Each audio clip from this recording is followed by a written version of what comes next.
Hello and welcome to NDTV Profit. You're watching Earnings Edge, and my guest today is from JSW Steel, Mr. Jayant Acharya, who is the joint managing director and CEO of the company. Mr. Acharya, thank you very much for joining us on NDTV Profit. Can you take us through your Q4 numbers? Your top line has been slightly muted in terms of growth. If you can also take us through your realization during the quarter. Yeah. So thank you very much. It's a pleasure to be here. I'll give you an overall picture for the year first. Our operating performance for the year overall has been quite strong. Our crude steel production went up by 9%. Our consolidated sales went up by 11%. And our EBITDA went up by 52%. The overseas subsidiaries and the Indian subsidiaries both have performed very well during the year at large. For the quarter, we had a strong sales performance in the quarter 4, while the production was flattish QOQ.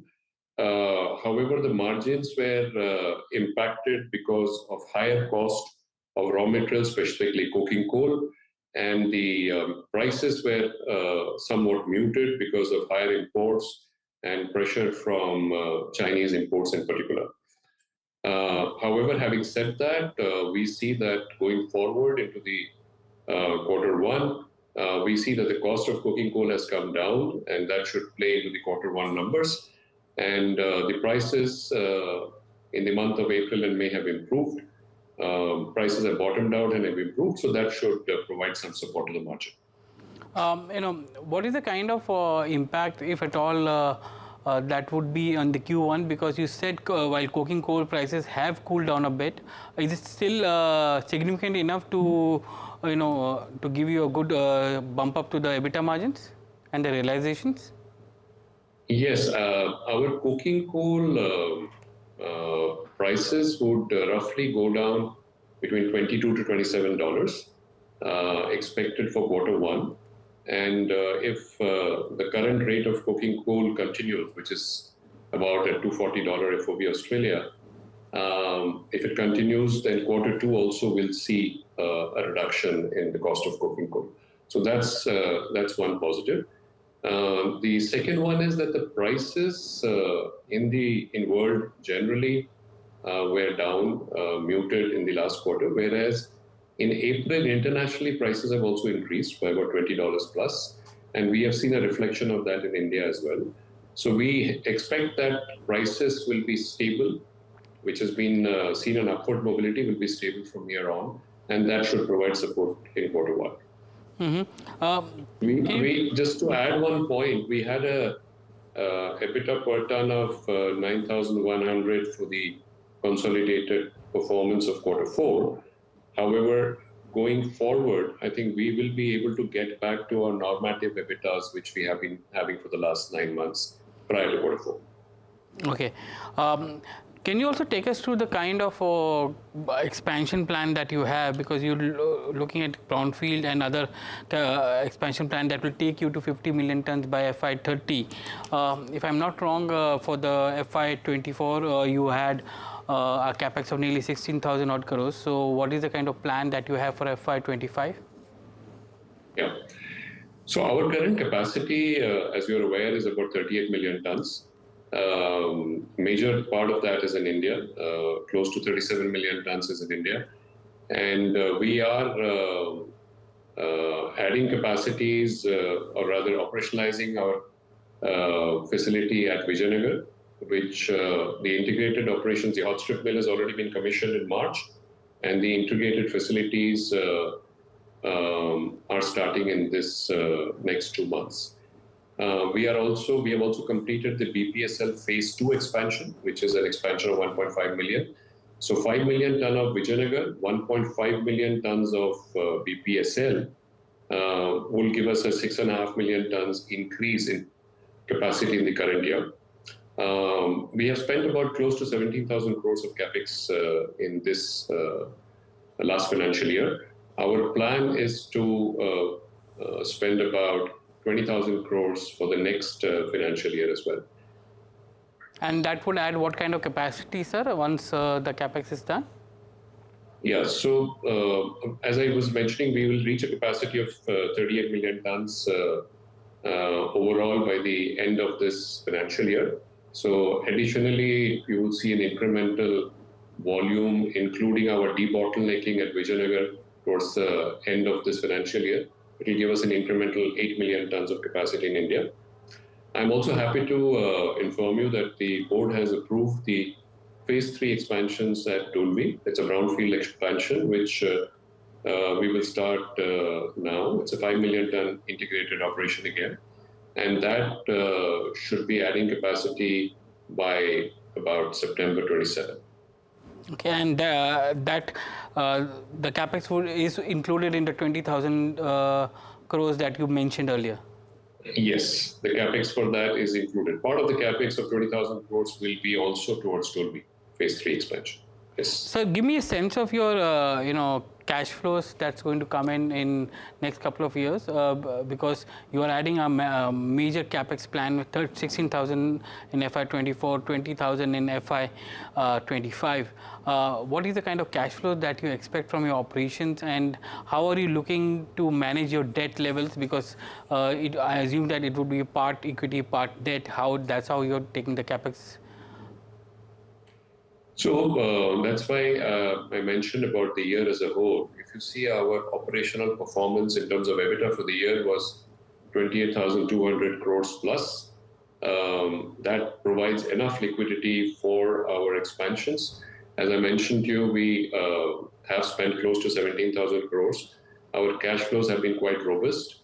We try to spend most of our capex through internal accruals and refinance the debt which comes in for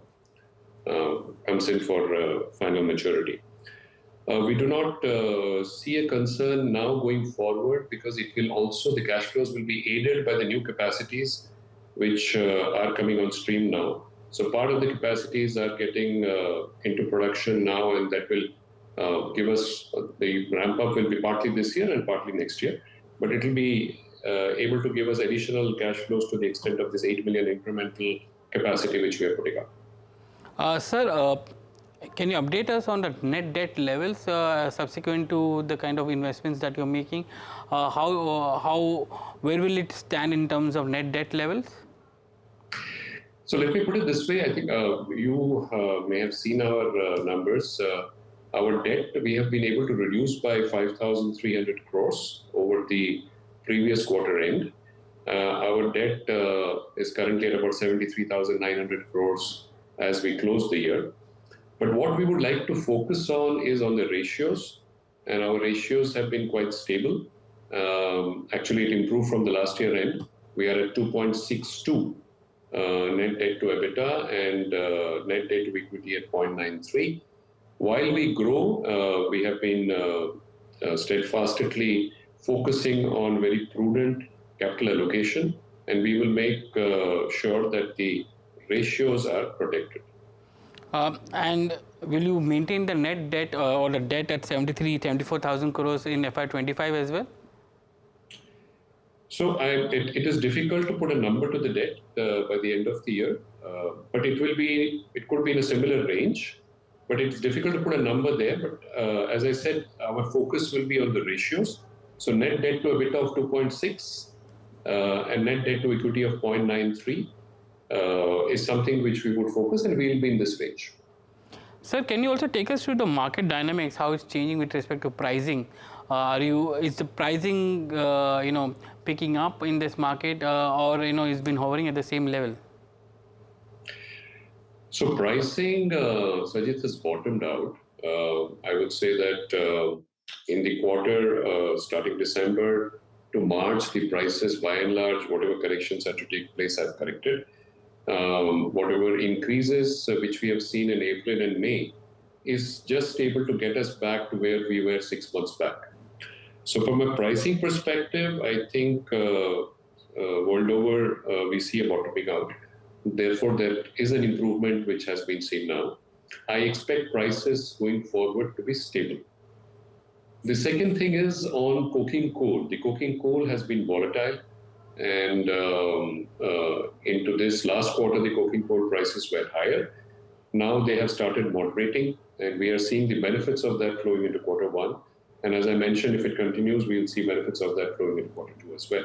So cost will go down, stable pricing, and improvement in operational efficiencies and some cost-saving levers which we have undertaken should be able to get us to an improvement in margin. What kind of demand growth that you see in this market for domestic? Domestic demand growth has been very strong. The year ended, we ended with 136 million tons of demand in India, a growth of 13.6%, on the back of a 13% growth the year before. We see a demand growth in the range of 8 to 10% continuing in this year as well. Our sense is that even if you were to average at about 9%, we will see an incremental growth in terms of volume by 12 to 13 million tons. Sir, not just you, but your competitors are also increasing capacity in this market. Do you see enough of pricing stability because of that? Because more supply is coming into the market, and as you said, your growth is going to be between 8 to 10%, or the industry growth is going to be 8 to 10%. So, is there going to be a pricing pressure in this market because of the supplies which are coming in? I don't think so. The point is that 8 to 10%, what I'm saying is, even if you look at a conservative scenario, from 13% plus, which has been there in the previous 2 years, just to give you a feel that even at 12 million tons incremental per year, in 7 years' time, we'll require close to 90 million tons plus of steel to be made available. With all the capacities which we see, which are likely to come up between now and the end of the decade, I think we will just be able to meet the Indian steel demand.